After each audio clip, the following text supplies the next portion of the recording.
नमस्कार। आज के इस विस्तृत विश्लेषण में हम मध्य प्रदेश के जबलपुर में हुए बरगी डैम क्रूज हादसे की गहराई में जाएंगे।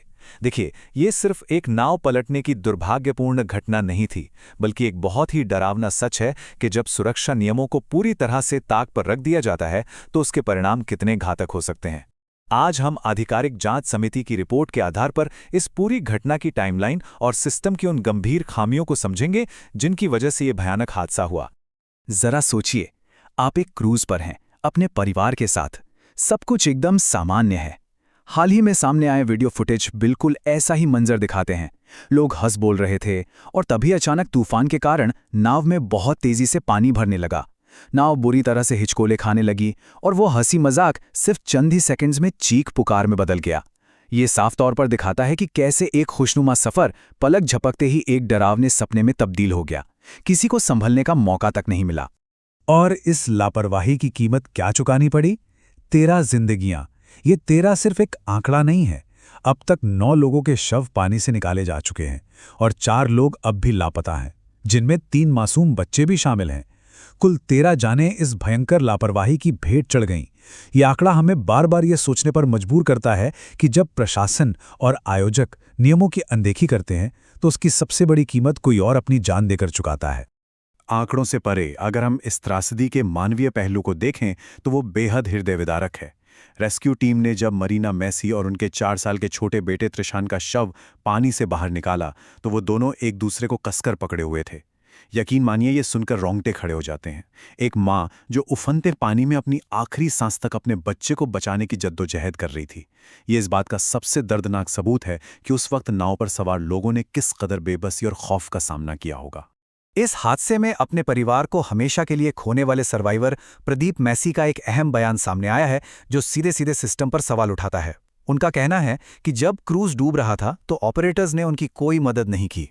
वो बस यही कहते रहे कि अपनी जगह पर वैसे ही बैठे रहें। यात्रियों को न तो लाइफ जैकेट्स दिए गए और न ही किसी तरह का कोई बचाव निर्देश। प्रदीप तो किसी तरह एक ट्यूब के सहारे बच गए, लेकिन बाकी? ये बयान सीधे तौर पर क्रू मेंबर्स की ट्रेनिंग और संकट के समय उनकी पूरी तरह से निष्क्रियता की पोल खोलता है।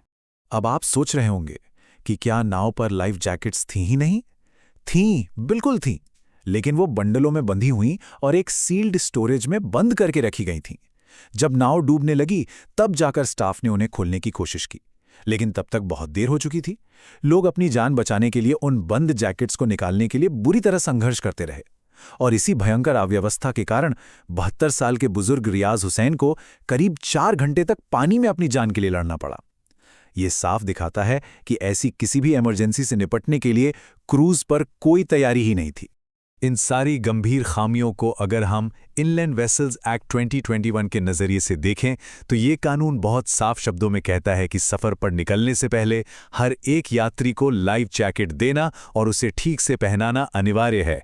लेकिन यहाँ असलियत कानून के बिल्कुल विपरीत थी। नियम सिर्फ कागजों पर रह गए और ज़मीनी स्तर पर इनकी सरेआम धज्जियां उड़ाई गईं। क्या फ़ायदा ऐसे कड़े कानूनों का जब ऑपरेटर उनका पालन ही ना करें? जांच रिपोर्ट में एक और हैरान करने वाला सच पुख्ता हुआ है, और वो है ओवरक्राउडिंग। आधिकारिक तौर पर सिर्फ 29 यात्रियों के लिए टिकट काटे गए थे, लेकिन नाव पर असल में 40 से ज्यादा पर्यटक सवार थे। अपनी कैपेसिटी से कहीं ज्यादा भार लेकर यह नाव चल रही थी। और देखिए, ये कोई छोटी मोटी भूल नहीं है। ये कुछ अतिरिक्त पैसों के लालच में जानबूझकर लोगों की सुरक्षा के साथ किया गया खिलवाड़ है, जिसने इस क्रूज को एक तैरते हुए ताबूत में बदल दिया। और बात सिर्फ ओवरलोडिंग तक ही सीमित नहीं थी। इस हादसे का एक और बहुत बड़ा कारण था मौसम की चेतावनी को इग्नोर करना। भारतीय मौसम विज्ञान विभाग यानी आईएमडी ने पहले ही उस इलाके के लिए ऑरेंज अलर्ट जारी कर दिया था। साफ चेतावनी थी कि मौसम बिगड़ने वाला है और हवा की गति 50 किलोमीटर प्रति घंटे तक पहुंच सकती है। इतनी गंभीर चेतावनी के बावजूद क्रूज ऑपरेटर्स ने इसे पूरी तरह नज़रअंदाज कर दिया और इस ओवरलोडेड नाव को तूफानी पानी में उतार दिया। ये प्रशासन की मॉनिटरिंग और ऑपरेटर्स की लापरवाही का सबसे बड़ा प्रमाण है। अब जरा रेस्क्यू ऑपरेशंस की बात कर लेते हैं। इमरजेंसी रिस्पांस की ये टाइमलाइन सिस्टम की पूरी पोल खोल देती है। शाम 6:15 पर मदद के लिए पहला डिस्ट्रेस कॉल आता है, लेकिन पहली रेस्क्यू टीम 6:40 पर भी मौके के लिए नहीं निकल पाती। क्यों? क्योंकि उनकी गाड़ी ही स्टार्ट नहीं होती। फिर उपकरणों को दूसरी गाड़ी में शिफ्ट किया जाता है और आखिरकार शाम 7 बजे दूसरी रेस्क्यू टीम वहां से रवाना होती है। एक डूबती हुई नाव और बचाव कार्य में 45 मिनट की ये जानलेवा देरी।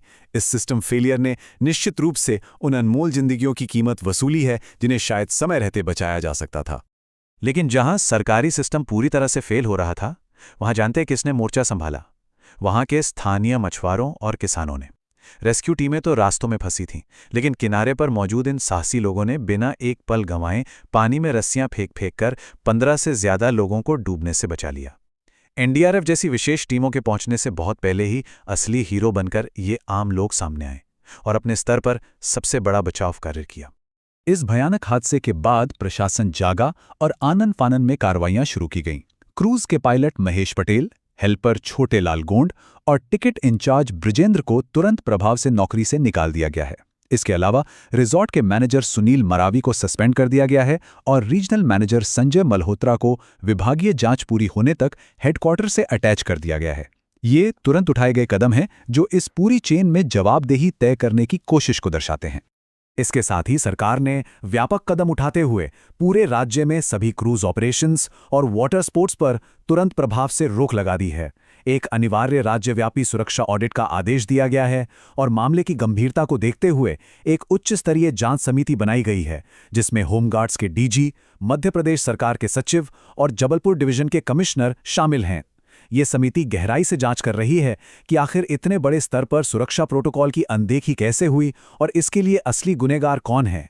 तो इस पूरे विश्लेषण के बाद एक सवाल जो हम सबको झकझोरता है, जब अनिवार्य सुरक्षा नियम सिर्फ और सिर्फ कानून की किताबों में लिखे रह जाएं और असलियत में उनकी धज्जियां उड़ाई जा रही हों, तो ऐसे में सिस्टम में क्या बदलाव होने चाहिए?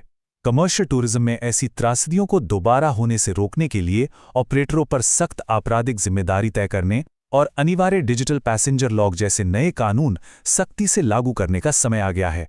मुनाफे से ऊपर इंसान की जान होनी चाहिए। इन ठोस बदलावों के बिना ऐसे हादसों को रोक पाना नामुमकिन है। हमारे इस विश्लेषण से जुड़ने के लिए आपका बहुत बहुत धन्यवाद।